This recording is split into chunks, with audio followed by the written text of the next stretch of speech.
باب اذا اشتد الحر يوم الجمعہ، جمعہ کے دن جب سخت گرمی ہو۔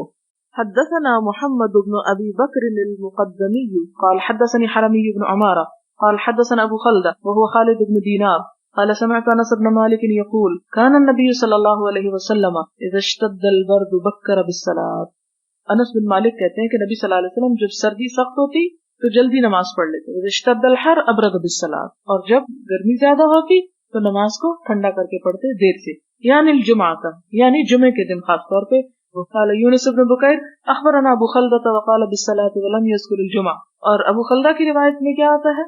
نماز کا ذکر آتا ہے، جمعے کا لفظ نہیں آتا۔ وقال بشر بن ثابت حدثنا ابو خلدہ قال صلى بنا امیر الجمعہ، کہ ہمیں امیر نے جمعہ پڑھایا۔ امیر یہاں غریب کے مقابلے کا نہیں بلکہ حاکم مراد ہے۔ ثم قال لانس رضی اللہ عنہ کیف کان النبی صلی اللہ علیہ وسلم یصلی الظہر، تو پھر حضرت انس سے پوچھا کہ حضور صلی اللہ علیہ وسلم ظہر کی نماز کس وقت پڑھا کرتے تھے، یعنی اگر جمعے کا یہ وقت تھا تو ظہر کا کیا ہوتا تھا؟